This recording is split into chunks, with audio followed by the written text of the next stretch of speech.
The Greeks, originating from the Indo-European cultural background, share many similarities with other Indo-European peoples. One key aspect which can be compared amongst them is religion. The majority of peoples who belong to the Indo-European family evolved complex religious systems that probably could have had a predecessor model in the Proto-Indo-European period. Whatever the case, one common leitmotif can be found in pre-Christian Indo-European religions. The most important figures are usually male sky gods. In Norse mythology, we see Odin and Thor as the chief gods, while the main god of Slavic religion is Perun. The Roman pantheon features Jupiter as the sky god. Finally, Zeus is the paramount character in ancient Greek religion and father of both gods and mankind.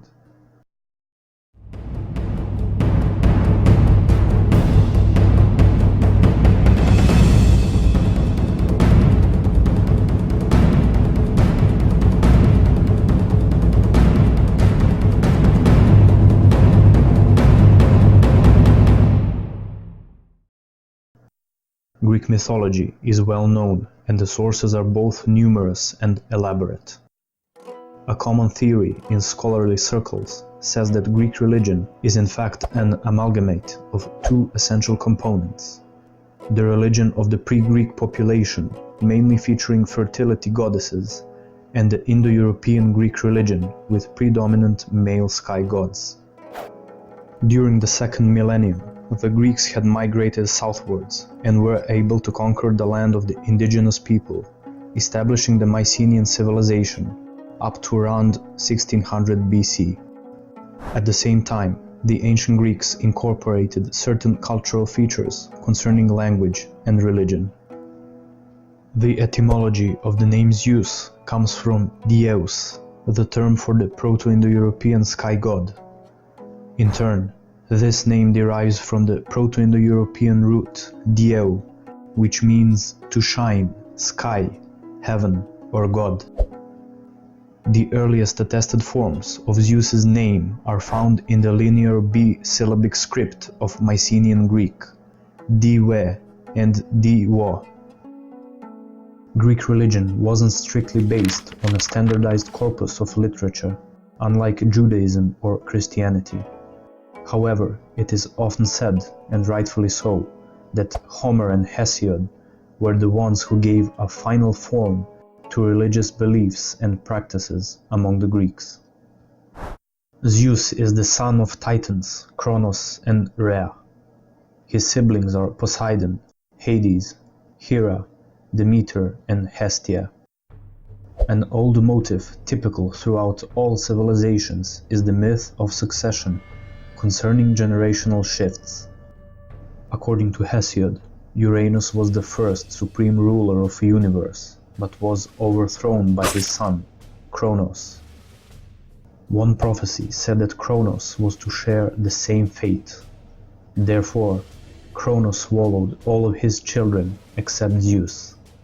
When time had come, Rhea deceived Kronos by handing him over a rock wrapped in clothes instead of the baby. Being the only child not to get devoured by his father, Zeus found refuge on the island of Crete with the help of his mother, Rhea. Having grown up, he was able to defeat his father and the Titans in a formidable war, also known as the War of the Titans, seizing power for himself and his brothers. The lots had been drawn, and Poseidon became the master of all waters. Hades became the lord of the underworld, while Zeus received the supreme position over sky, becoming the king of the gods on Mount Olympus.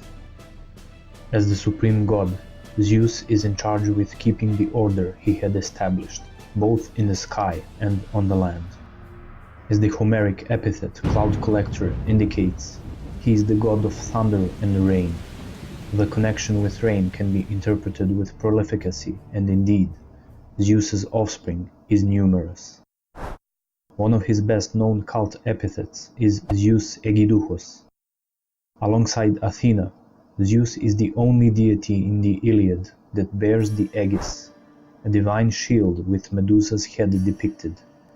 Being the keeper of oaths, he was also called Zeus Horcius. The epithet Zeus Xenios referred to him as the patron of hospitality, or Xenia, and guests. Ancient Greeks were exceptionally strict with honoring customs regarding hospitality, and their violation was often considered sacrilege.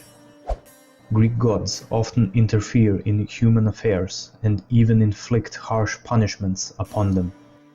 The very well attested leitmotif of a great flood is also present in Greek mythology. Having seen that humanity was sinking in decadence and immorality, Zeus decided to wipe them out by inundation with the help of his brother Poseidon. The reason for this flood might have been the crime of the Arcadian king Lycaon, who impiously performed human sacrifice on the altar of Zeus. The entire First Bronze Age population perished. Only few people survived this catastrophe, including Deucalion and his wife Pyrrha, who were to rebuild the world anew. Their son was Helen, the mythical ancestor of the ancient Greeks. Zeus is also known to strike with thunderbolts those who cause his anger. Asclepius, who was a demigod, supposedly possessed the power to raise the dead. Hades was dissatisfied with the dearth of new arrivals, while Zeus became furious upon seeing the ones he had once struck down with lightning, now alive. Soon after, Zeus struck Asclepius dead with lightning. However, Zeus bestowed him with the honor of becoming a god. In the Iliad, gods are actively participating in the war between the Greeks and the Trojans. On one occasion, Zeus and Poseidon helped the Trojans by destroying the fortress of the invading Achaeans. Also, Achilles' release of Hector's body for proper burial was ordered by Zeus himself. Zeus had many partners and even more children. In general, he was married to Hera, who bore him Ares, Hephaestus, and Hebe. According to the myths, Zeus had used to disguise himself in other men, animals, or phenomena like rain or fire, after which he would seduce the chosen women.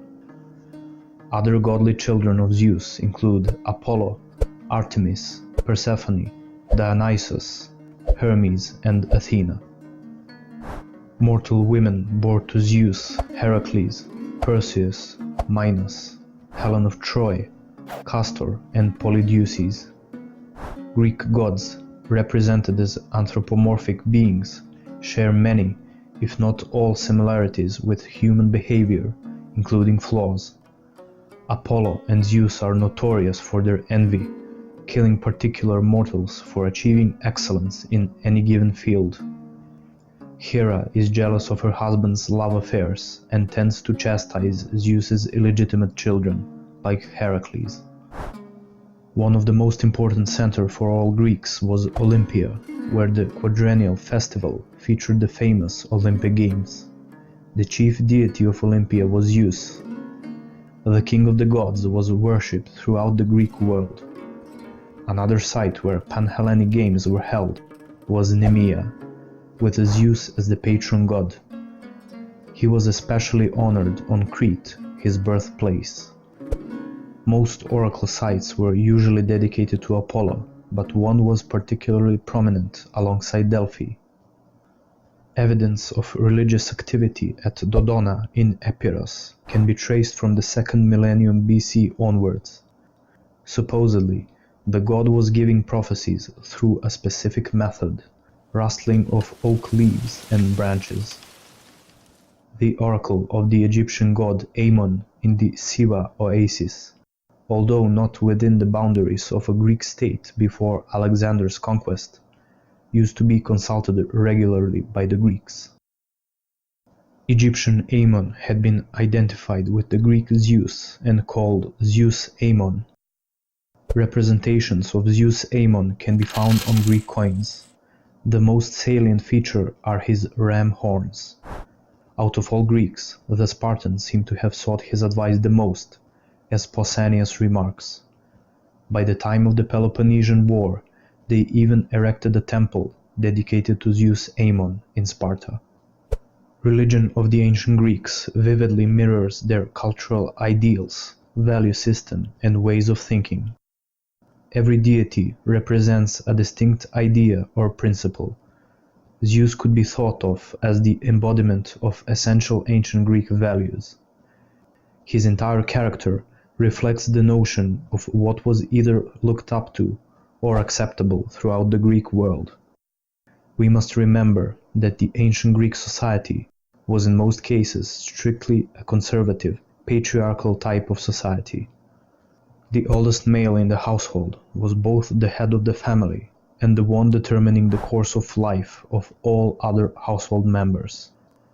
By now that must sound familiar when we turn back to Zeus, whose will must be obeyed at all times by other gods and mortals respectively.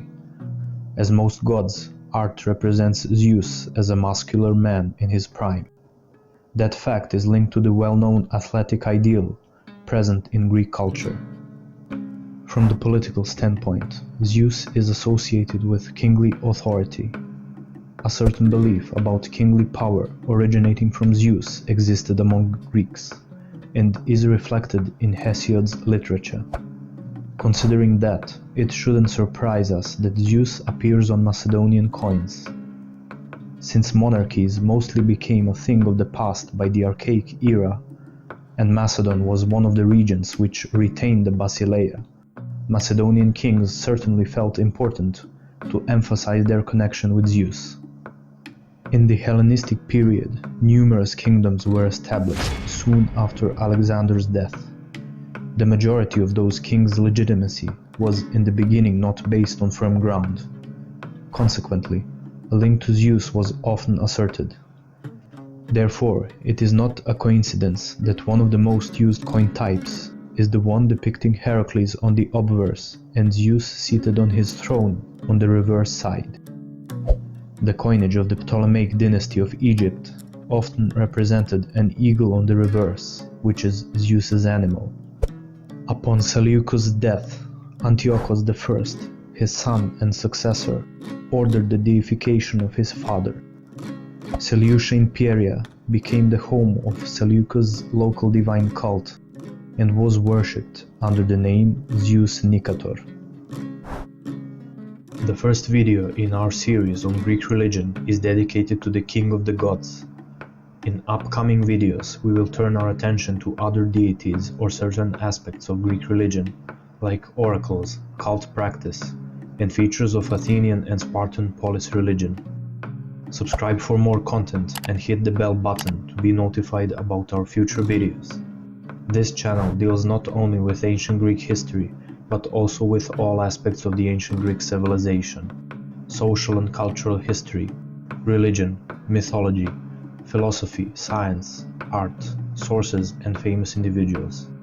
Links to social media pages are in the description. Thank you for watching this documentary about Zeus on the Ancient Greek Logos channel.